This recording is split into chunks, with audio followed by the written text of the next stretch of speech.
Bonjour mesdames et messieurs, nous sommes samedi 12 août 2017, bienvenue dans ce 13h. Aucune région en Côte d'Ivoire n'échappe à l'orpaillage clandestin. Cette activité, avec son corollaire d'éboulement de terrain, entraînant mort d'hommes et de perte de devises pour le pays. Nous irons dans la Bagoué où le phénomène a pris de l'ampleur. La commission électorale kenyane a proclamé vendredi le président sortant vainqueur de l'élection de mardi. Le camp de l'opposant conteste cette victoire. Les observateurs internationaux, eux, estiment qu'il n'y a pas eu de fraude massive. Marie-Josée Talou a remporté sa deuxième médaille d'argent durant les championnats du monde 2017 d'athlétisme. Elle a terminé derrière la néerlandaise Daphne Schippers en finale du 200 mètres, malgré un nouveau temps record de 22 secondes 08. Marie-Josée Talou n'est pas entrée dans la légende de l'athlétisme en devenant la première africaine championne du monde du 200 mètres hier 11 août à Londres. Mais à 28 ans, l'Ivoirienne a marqué les esprits. 5 jours après avoir décroché l'argent sur 100 mètres, la sprinteuse a remis le couvert sur le demi-tour de piste. La Côte d'Ivoire revient donc de Londres avec 2 médailles d'argent. Au soir de la finale du 200 mètres, après le sacre de Marie-Josée Talou, le ministre des Sports a tenu à la féliciter, elle et ses amis, pour avoir défendu dignement les couleurs du pays. Cathy Touré, depuis Londres, en Angleterre. 4 athlètes, Meïté Ben Youssef, Muriel Aouré, Kofi-Youa Wilfried, Marie-Josée Talou. 5 demi-finales, 3 finales. La Côte d'Ivoire était bien présente aux 16e mondiaux d'athlétisme. Même si l'hymne national n'a pas retenti à Londres, le drapeau, lui, a bien flotté par 2 fois sur la deuxième marche du podium. 2 médailles d'argent pour Talou Marie-Josée aux 100 et 200 mètres.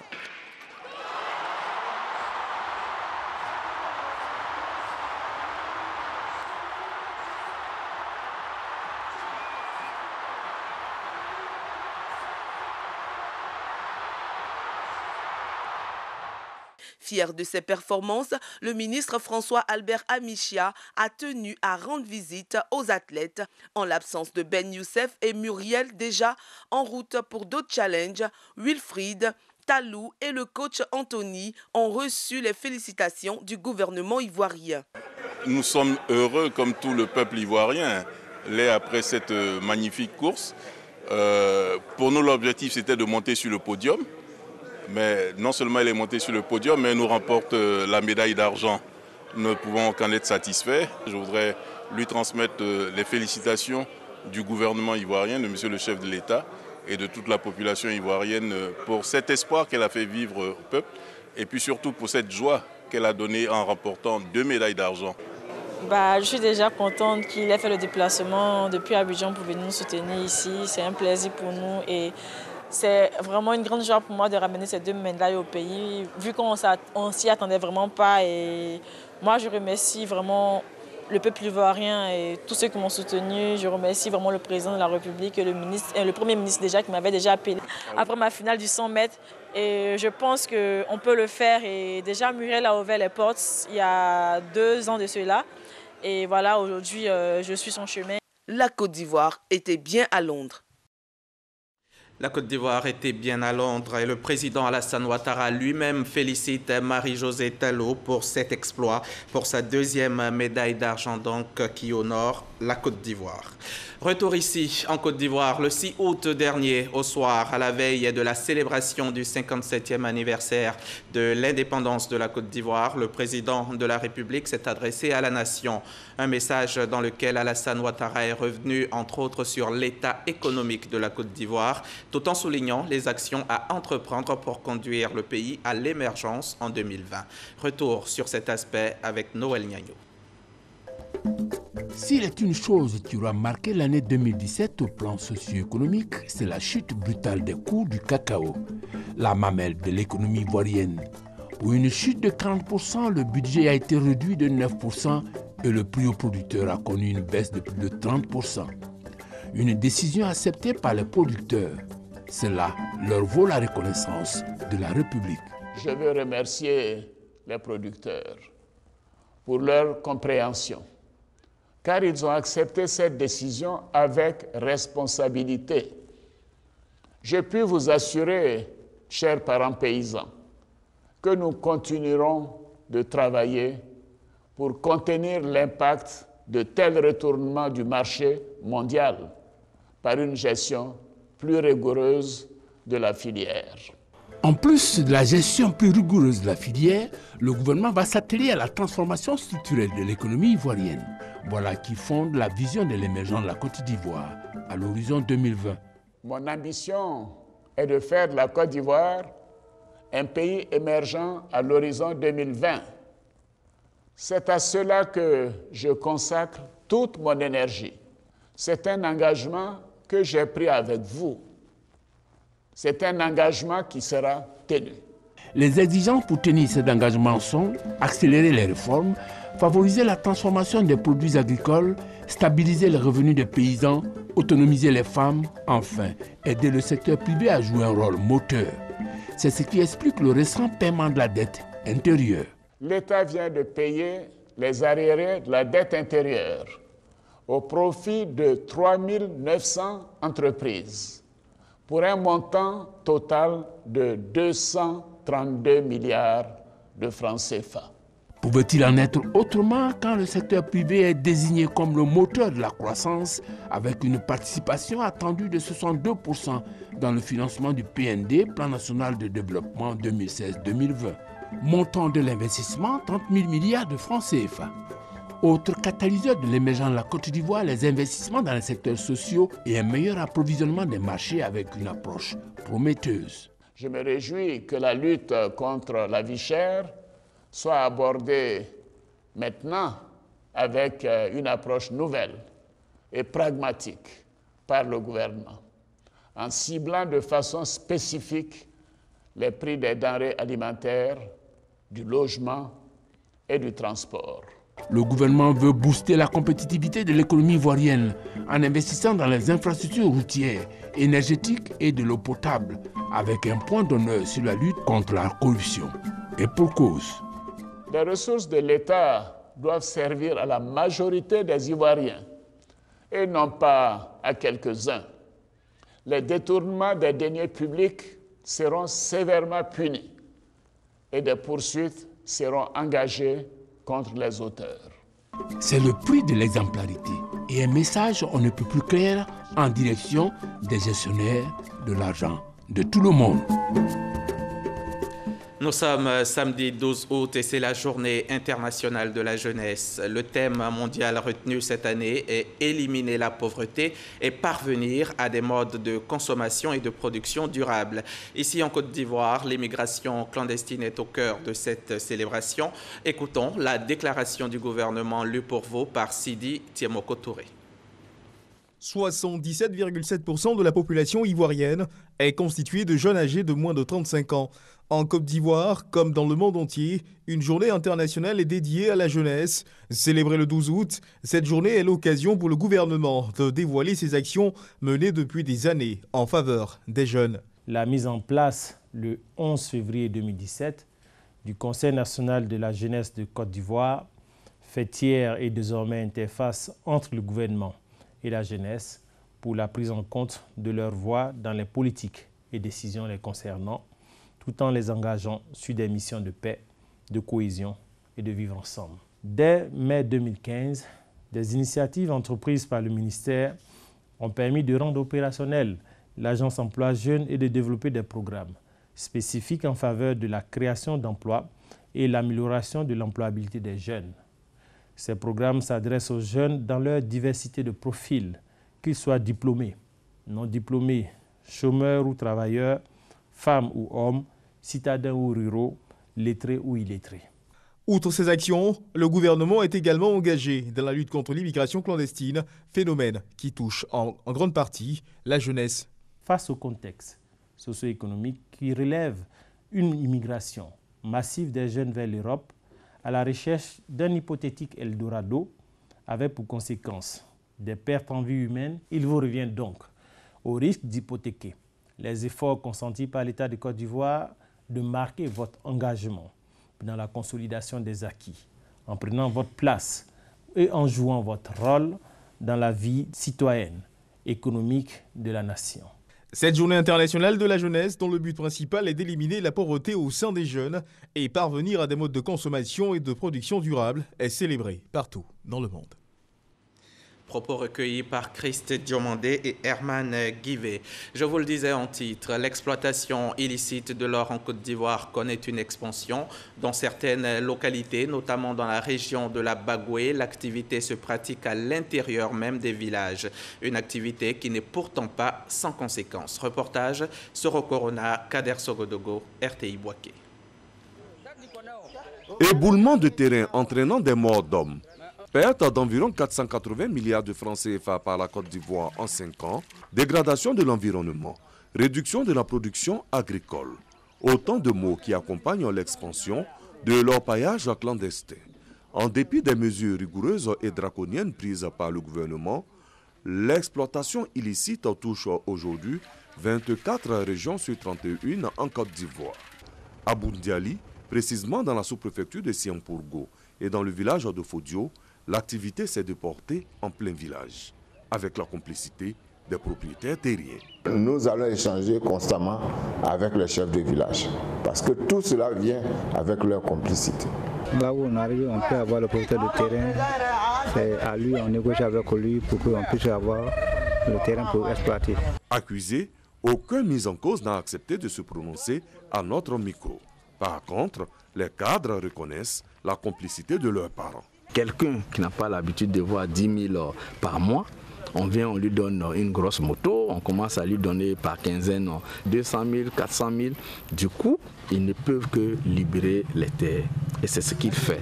Sur ce site, environ 1 kg d'or est extrait par jour. Il y a des jours où on peut avoir 1 kg, il y a des jours où on peut avoir 300 grammes, il y a des jours où on peut avoir 5. Ça dépend de l'amortissement. Près de 1000 personnes vivent de cette activité illicite dans un nouveau village fondé à cet effet. Les gens viennent chez moi, je les vends l'eau, ils prennent pour se laver. Par jour, il peut avoir au moins 15 000. On ne gagne pas en ville, c'est à cause de ça qu'on a choisi pour venir en brousse. Le kilo a mis 700 francs. En attendant la mise à exécution des conclusions des travaux de juin dernier de Yamoussoukro, l'orpaillage clandestin menace l'agriculture. Toute la population préfère les trous d'orpaillage que d'aller plutôt dans les champs. Un exploitant minier qui, en une fraction de seconde, peut se retrouver avec 1 million, préfère cette activité-là que plutôt que d'aller s'adonner à l'activité du coton. L'activité minière représente environ 5% du PIB selon le ministère de tutelle. Et l'exploitation illégale serait nettement supérieure à celle faite dans les conditions légales, soit 30 tonnes produites clandestinement contre 23 tonnes. Ici, à Abidjan, le ministère de la Salubrité, de l'Environnement et du Développement durable a initié récemment un atelier national sur la biodiversité. Objectif, examiner les textes de l'avant-projet de loi pour la conservation de la diversité biologique. Avant-projet de loi qui prévoit la réduction de l'action de l'homme sur les espèces. Reportage Frédéric Oulaye, le commentaire est signé Abou Sanogo. Plus de 17 000 espèces animales, végétales et aquatiques sont en voie de disparition. Disparition due à l'action de l'homme sur la nature. Devant la dégradation de la diversité biologique, le ministère de la Salubrité, de l'Environnement et du Développement et les experts environnementaux renforcent les mesures de protection, d'où la tenue d'un atelier de validation de l'avant-projet de loi, avec pour objectif l'examen des textes de l'avant-projet de loi pour la diversité. L'atelier, c'est surtout pour valider l'avant-projet de loi qui va permettre à l'État d'encadrer l'utilisation de la diversité biologique. On essaie d'avoir vraiment une approche globale qui permette de donner des orientations. Il aborde différents aspects de la diversité biologique, comment protéger les milieux aquatiques, comment préserver les espèces qui sont déjà menacées, quelle amende il encourt, quelle peine de prison il encourt. Les ONG et la société civile affichent leur volonté à accompagner les autorités dans la réglementation des lois de protection de la biodiversité. Quelquefois, on ne se rend pas trop compte, mais il y a beaucoup de choses qu'on perd. Cela est important de prendre ces lois et même sensibiliser la population pour la protection. Plusieurs conventions relatives à l'atteinte des objectifs sont mises en œuvre avec les partenaires au développement durable.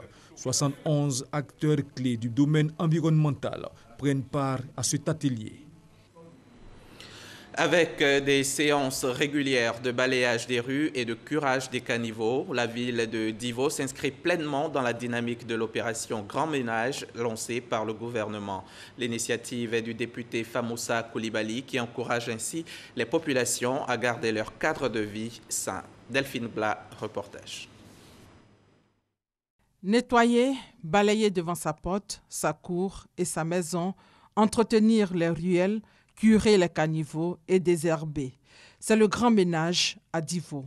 Sur place, coup de balai contre la saleté et message de sensibilisation. C'est pour notre propre bien. Vous avez dit, la santé là, ça n'a pas de prix. Mieux vaut prévenir que guérir. J'ai été émerveillé par votre démonstration. Après cette opération, on va rentrer coup par coup pour que là où il n'y a pas de faux sceptiques, là où il n'y a pas de plus perdu, comme on le dit aujourd'hui, qu'on fasse. Pour une bonne santé, les populations ont été invitées à respecter les règles d'hygiène. En phase avec leurs députés, les jeunes ont pris l'engagement de s'impliquer dans les activités de nettoyage et d'assainissement de la ville de Divo. Ils ont reçu du matériel de nettoyage. Signalons que l'opération Grand Ménage est une opération d'envergure nationale lancée par le ministère de la Salubrité, de l'Environnement et du Développement durable. Opération qui a débuté le 23 février par une cérémonie officielle d'engagement national. Au niveau du bilan, on note 55% de taux de participation nationale et 74% pour la ville d'Abidjan. Reportage signé Delphine Blas. Une jeunesse ambitieuse et travailleuse est une jeunesse d'abord en bonne santé. Et le cancer du sein constitue un véritable problème de santé publique, tuant plus de 700 000 femmes chaque année dans le monde, selon l'OMS. En Côte d'Ivoire, ce sont 40% de femmes sur 100 000 qui sont atteintes. Le Rotary Club Abidjan Elixir entend contribuer à inverser la courbe. Le Club Service vient d'initier une conférence dont le but est de sensibiliser sur les facteurs de risque de cette maladie. Franck Quadio. Plus de 700 000 femmes décèdent par an du cancer à travers le monde selon l'Organisation mondiale de la santé OMS. Et en Côte d'Ivoire, 40% de femmes sur 100 000 sont atteintes du cancer du sein. La situation est jugée inquiétante par le Rotary Club Abidjan Elixir. Il y a nécessité d'inverser la courbe. Une conférence est initiée. Le thème, vaincre le cancer du sein. Une lucarne pour sensibiliser et prévenir sur les dangers liés au cancer du sein. Les cancers les plus fréquents chez la femme sont les cancers du sein et les cancers du col de l'utérus. Le cancer du col de l'utérus, fort heureusement, on sait comment on l'a, donc on peut l'éviter. Le cancer du sein, on ne sait pas comment on l'a, donc on a du mal à l'éviter. Donc tout ce qu'il y a à faire contre le cancer du sein, c'est s'informer. C'est se préparer en espérant ne pas l'avoir, mais c'est surtout comment apprendre à vivre avec quand on l'a, puisqu'on ne sait pas forcément comment y échapper. État des lieux fait par Agnès Crédit, conférencière du jour. Avant d'exhorter les femmes à vite se faire dépister, car 80% des femmes atteintes du cancer du sein arrivent à l'hôpital à un stade très avancé de la maladie. Une conférence marquée par la présentation du livre de l'invité. Tu me fous les boules, livre témoignage dans lequel Agnès Crédit partage son expérience de personnes atteintes du cancer du sein. Cette maladie de la cellule est à la réalité une tumeur maligne qui se développe dans les unités cellulaires dont la fonction est de sécréter le lait, c'est-à-dire dans la glande mammaire. En Côte d'Ivoire, il est le plus fréquent des cancers chez la femme. Les étudiants en deuxième année à l'INFAS, l'Institut national de formation des agents de santé, ont procédé vendredi dernier à la cérémonie de port de blouse à leurs cadets de la première année. Cette tradition au sein de l'établissement vise à faire des nouveaux arrivants des membres de la famille que constituent les étudiants. Herman Niamien y a assisté pour vous, son compte rendu. Après son baccalauréat série D, qui l'a conduit à l'université Félix Faure-Boyen de Cocody où il étudiait l'économie, Johnson Kwame ne s'était jamais imaginé se retrouver dans le corps médical.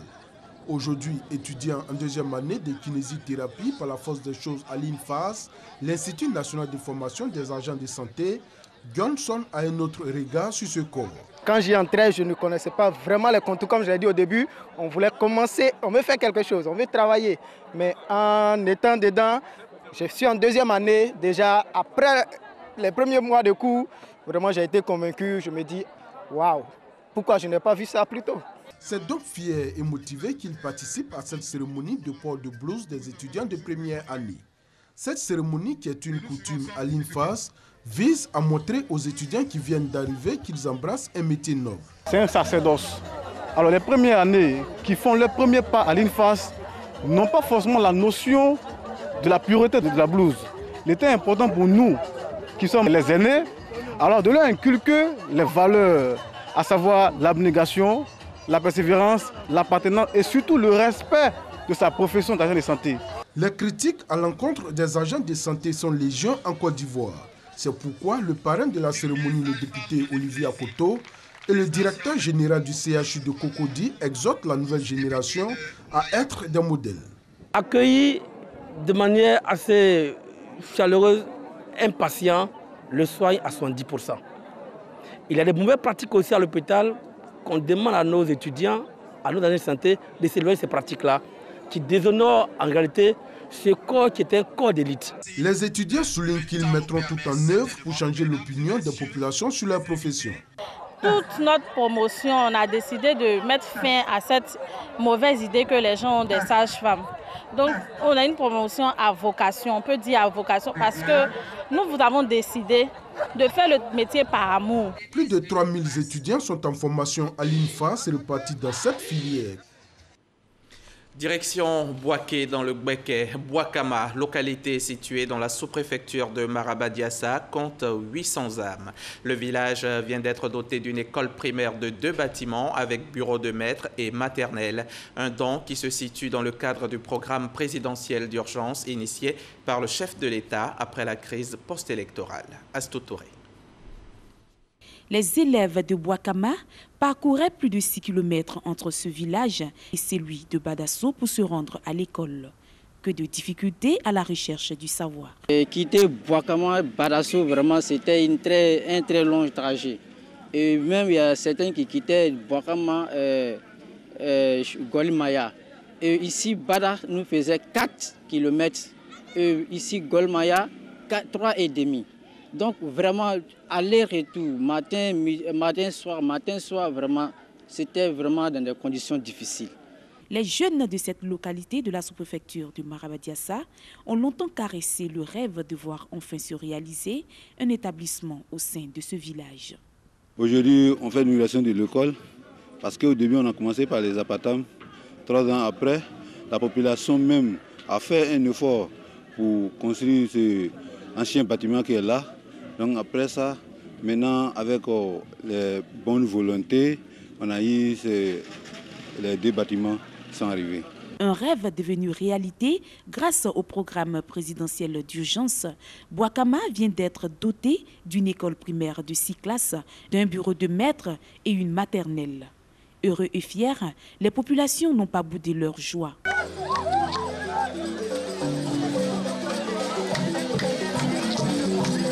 C'est un progrès, et un progrès énorme. C'est la seule école qui a été construite avec ce modèle, avec une classe de maternelle à l'appui. Adama Koulibaly, parrain de la cérémonie, n'a pas manqué de relever l'importance de l'éducation. L'école, c'est l'éducation. L'école, c'est la formation. L'école, c'est le savoir. Et j'ajouterais même que l'école, c'est le pouvoir. Donc l'implantation d'une école dans un village donne donc à ce village beaucoup d'opportunités de développement. C'est la première richesse d'une communauté, c'est d'abord ses ressources humaines.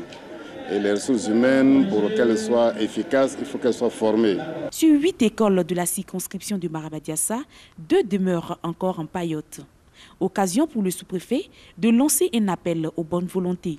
À nos sociétés, surtout les sociétés qui exercent sur le territoire de la sous-préfecture. Toutes ces structures-là doivent nous aider à équiper nos infrastructures socio-éducatives.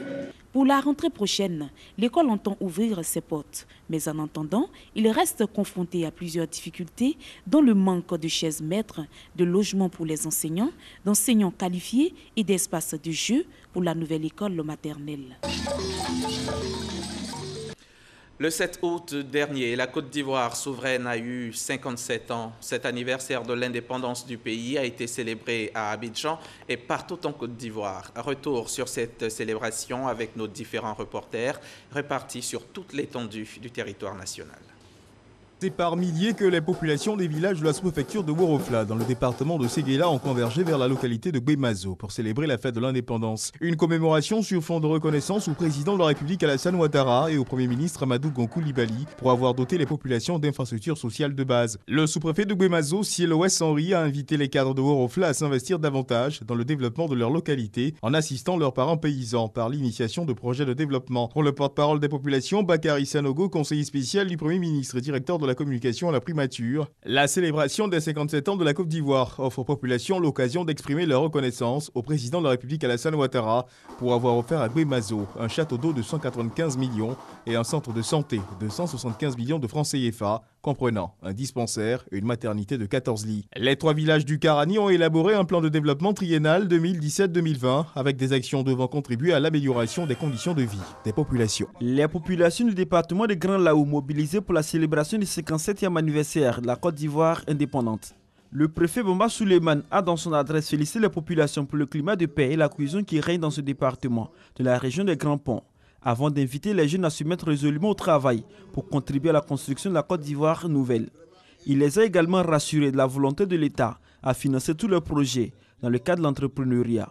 Un défilé des cours socio-professionnels du département de Grand Laou a clos cette célébration. La commune de Dabou, chef-lieu de région des Grands Ponts, n'est pas restée en marge de la célébration de l'an 57 de la Côte d'Ivoire indépendante. La place publique a accueilli le défilé des forces de l'ordre et des différentes couches professionnelles.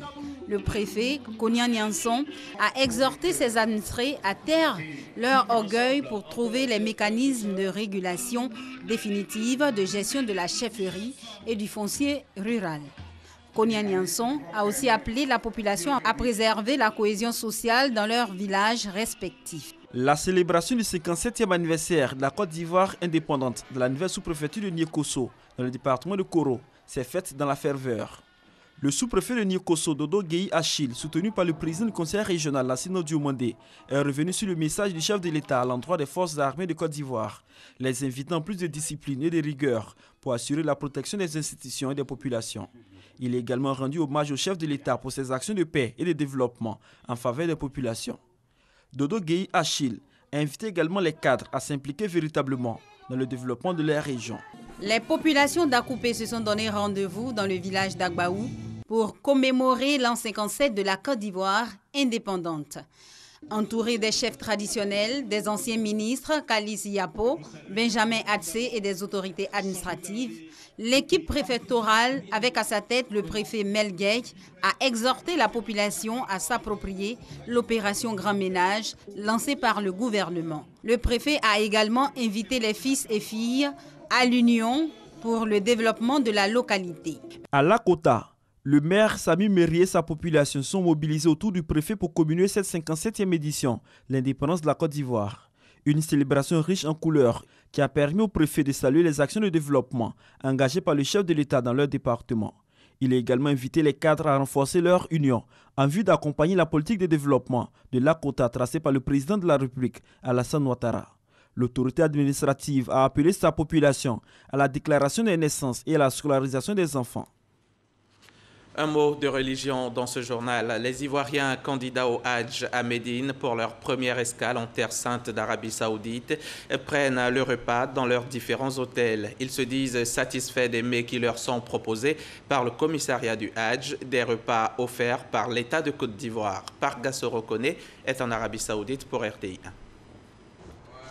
C'est ici, dans le sous-sol de l'hôtel Harmonie de Médine, où est logée une forte délégation des pèlerins ivoiriens, que les repas sont cuisinés. À côté de ces cuisiniers arabes, il y a aussi des cuisinières ivoiriennes, une vingtaine au total. Leur présence servit et proposait aux pèlerins des mets d'origine ivoirienne. Nous avons une équipe mixte composée d'arabes et de nos sœurs ivoiriennes, pour faciliter l'assaisonnement, parce que les réalités de chez nous sont un peu différentes des réalités d'ici. Au menu, du ragoût, du riz accompagné de la sauce tomate au four et des fruits. De façon disciplinée, chaque pèlerin se fait servir. L'emballage de repas, une innovation cette année. On va instituer donc des sachets quand le pèlerin arrive, il a un kit qui récupère rapidement et ça permet de créer la fluidité au niveau du service. Des repas dégustés avec beaucoup d'appétit par ces candidats ivoiriens au Hajj. Le thé est bon, je suis satisfait, sincèrement dit. J'ai un plat naturel, 100% ivoirien. C'est très bien fait. C'est bien fait, c'est équilibré. On mange comme chez nous à Abidjan. La discipline et le civisme des pèlerins ivoiriens salués par les responsables de l'hôtel. Je suis très satisfait de la délégation ivoirienne. La collaboration se passe très bien. L'organisation qui est mise en place cette année vraiment nous satisfait énormément. Et nous sommes fiers de la commission restauration de cette année qui vraiment nous a apporté des innovations. Une visite inopinée de l'ambassadeur de Côte d'Ivoire en Arabie Saoudite et du consul général dans les restaurants des différents hôtels, occasion pour les pèlerins de témoigner à travers eux toute leur reconnaissance au président de la République, Alassane Ouattara. C'est l'État qui offre gratuitement la restauration. C'est pour ça que nous voulons donc saluer l'action du président, du gouvernement. Nous avons demandé aux uns aux autres aussi de s'abstenir de consommer l'eau de robinet qui sert pour tous les usages mais qui n'est pas comestible. Les repas sont servis aux pèlerins tous les jours après les différentes prières quotidiennes.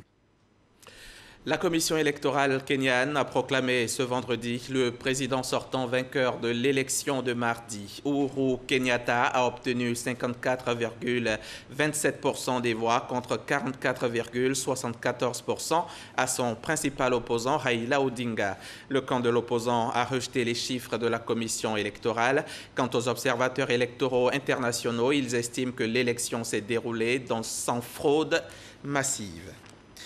Merci d'avoir suivi ce journal. C'est donc la fin. Merci de votre confiance à notre chaîne.